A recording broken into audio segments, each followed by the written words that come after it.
Good. Thank you so very much this afternoon. We want to sincerely appreciate all of you watching us on the John Mayaki Show. Today is a different episode with one of the best in the society.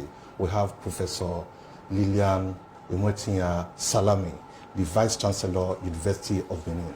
Thank you so very much for joining us in this program. Thank you for having me. Sincere appreciation for giving us the opportunity. Thank you very much. We are so grateful that one of us, the female, is heading University of Benin. How did you climb to this LGB position? Well, it's a journey that has started over 30-something years ago. Of course, after my training, in the United States of America, and I returned back to Nigeria, I joined the University of Ife very shortly for about a year, and then transferred my services to the University of Maiduguri, where I actually stayed for over 10 years. Within which time I went on to acquire my PhD, and then transferred to the University of Benin. So after that, some 20-something years, here I am at the apex of my profession. Of course, for us in the academia, it is a gradual process. There is no shortcut to your promotions. So I joined the university here as a senior lecturer, and I rose to the post of a professor, a full chair professor, that's what we call, in 2005. And so while I was on the job, I had quite a few administrative experiences. I was the director of the general studies. I became the director of part-time programs. I became the chairman of the University of Benin Integrated Enterprises. And then I became the first dean of the Faculty of Education. While I was at that point, just while the second term was just to commence, from nowhere, I got appointment as the Director General for the National Institute for Educational Planning and Administration in Ondo. And it was a 4-year tenure that was, could actually be, extended. But 3 years into that, the seat for the Vice Chancellorship of the University of Benin was vacant. And so just like everyone ambitious, anyone that can be ambitious. And then, of course, I applied for the position. I was one out of 31. And so I rose and I won the seat. And that is history. So I have been here for about 2 years plus now. Of course, my the very first year was visited by the COVID pandemic. So we were under lock and shut down for almost a year.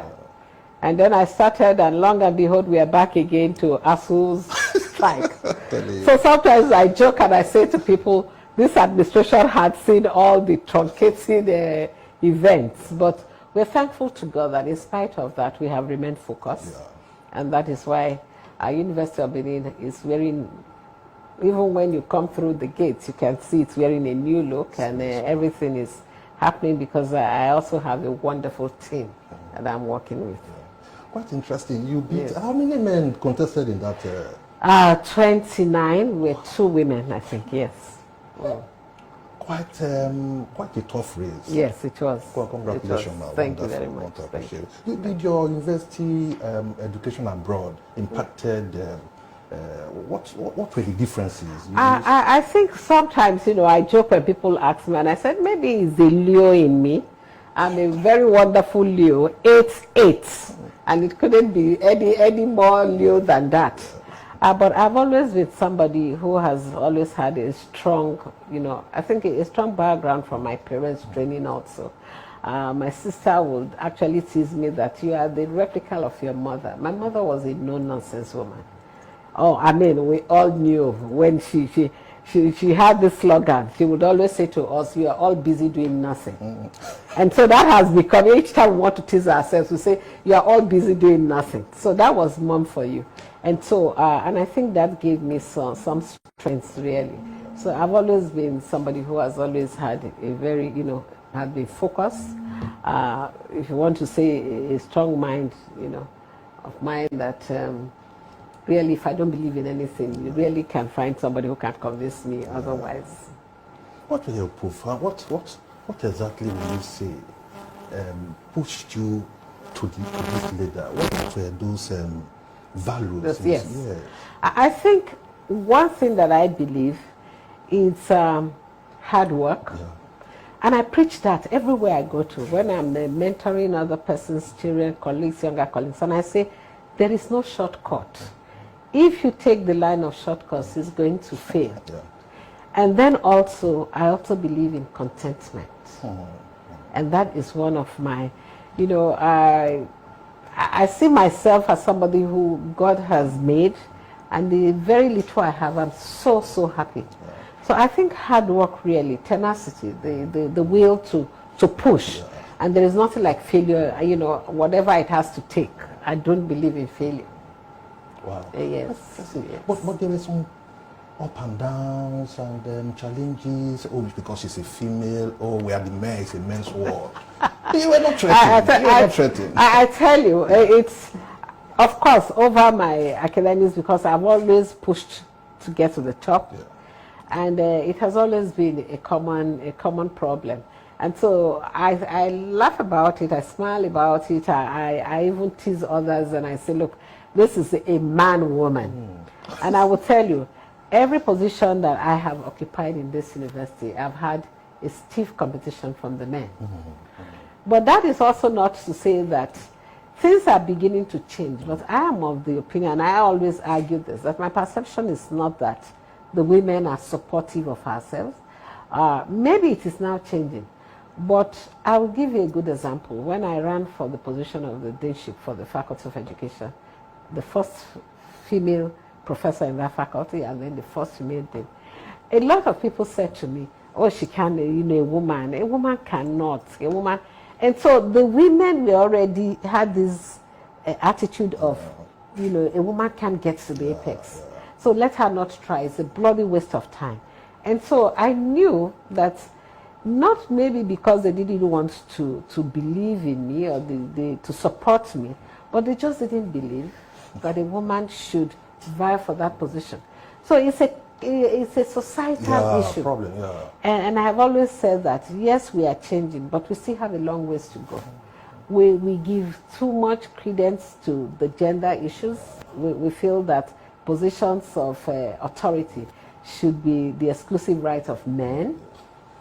But I can almost say with all humility and pride that where we find women heading, we always put in our best. Wonderful. Yes.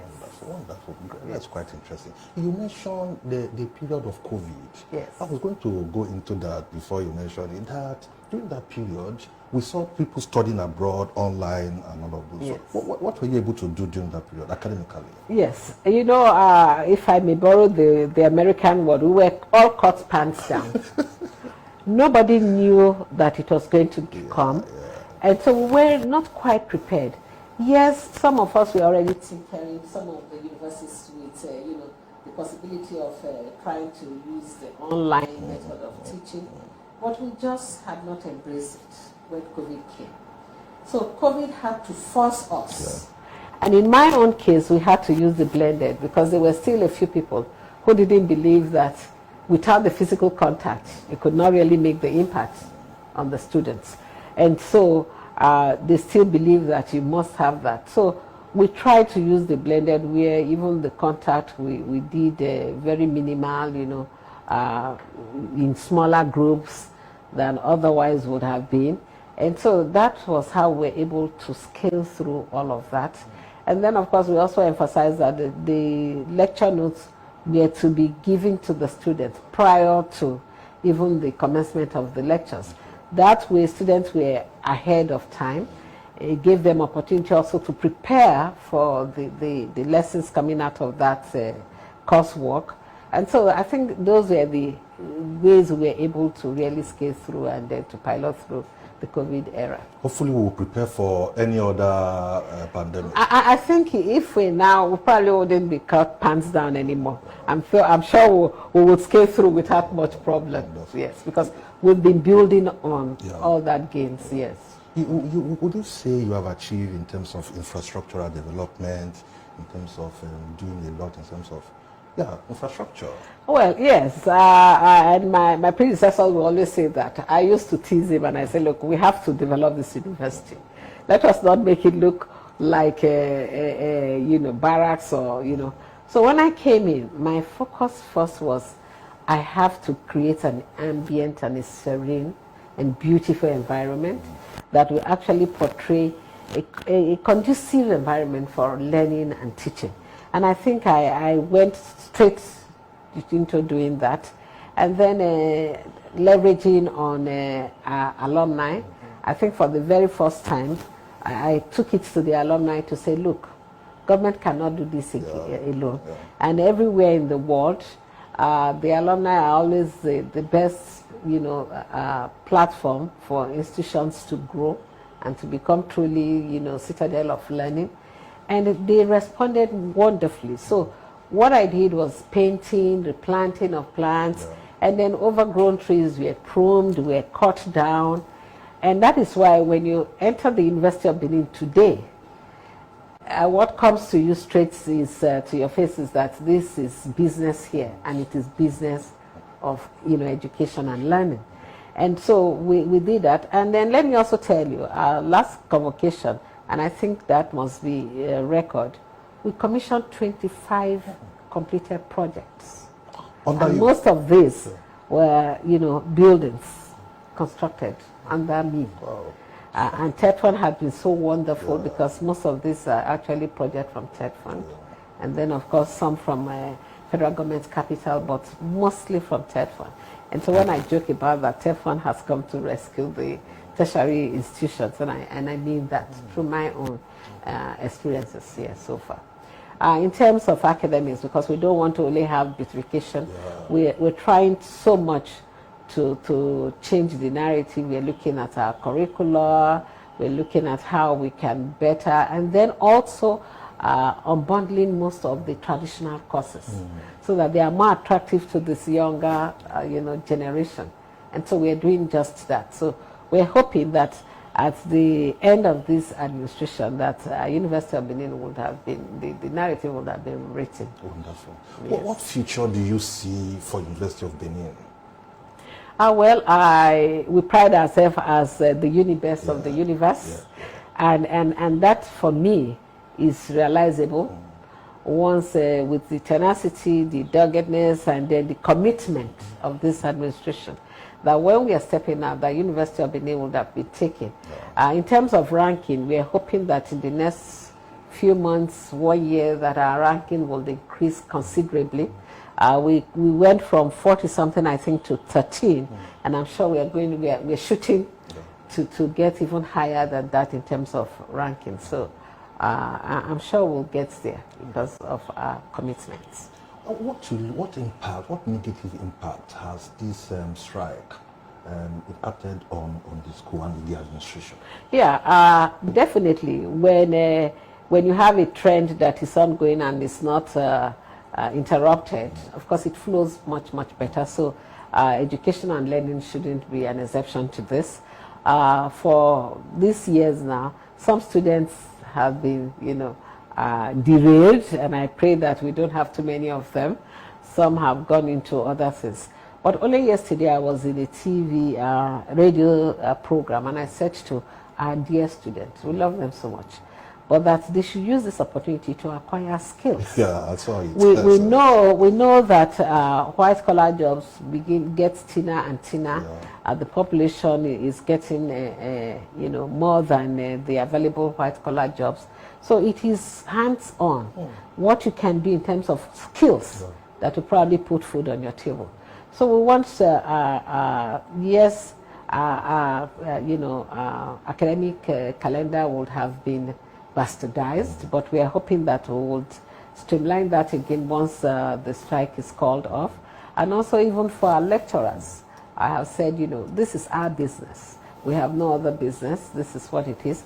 So we must also use this opportunity to fine-tune, our skills. We'll fine-tune our lecture notes, look at newer information, We all know that the internet has made information almost seamless, where every minute you have a new thing, a new idea building on your former.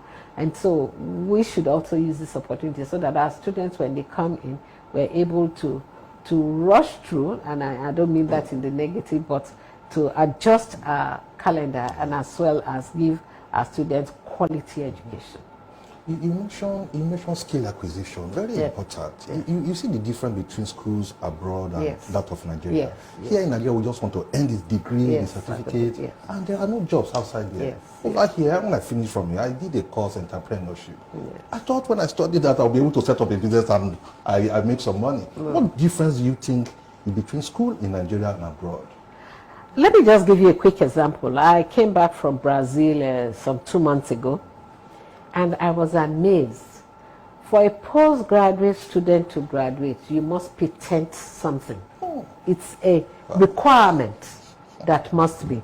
And then as soon as the students come in, they identify the skills that they want to work with. And then they are nurtured, they are incubated in that area. So you're leaving with your certificate, yes, but you have a skill that may not be related at all to your certificate. And so you have empowered these children already.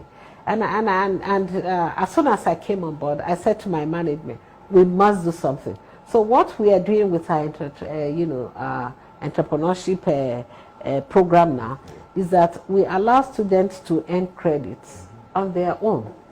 So if it is weekends, if it is evenings, but at the end of the day, when we know that you have earned enough credit in that profession, in that skill that you have identified, we will give you certificates.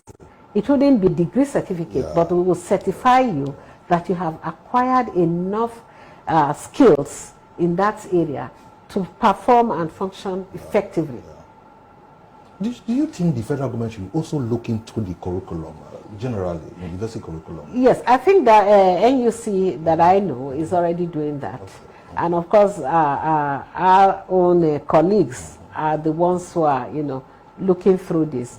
And I think we are all now emphasizing entrepreneurship as a major core to whatever program. Whether you're a medical doctor and you think you can play the guitar, we want you to learn that to a point where you can now have certificate. Because, mind you, the reality of today is that even those medical doctors, the best baker I hear, cake baker in this country, is a medical doctor. Wow. See? Yeah, and he's making good money. So that's what it is. That is wonderful, quite interesting. Yes. Then we need to find out, who are your role models? Who do you look after and say? Yeah, there are still, but the first one that I always talk about, incidentally, it's my late predecessor, wonderful, great woman, Lilian Williams. The very first time I met her, let me tell you this small short story. And I said to her, "Oh, I miss working with her." And she said, "No, I'm not sure you would have liked me." And I said, "Why?"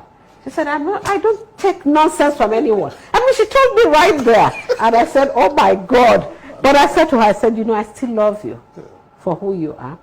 And the few times we interacted, she said to me, "Go out there, conquer, and I'm here watching and praying for you."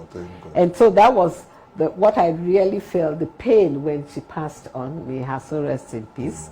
I said, why didn't she wait for me to come and tell her my story, my journey as the chief executive of the University of Benin, where she had also seated for 7 years, I think, 7 years.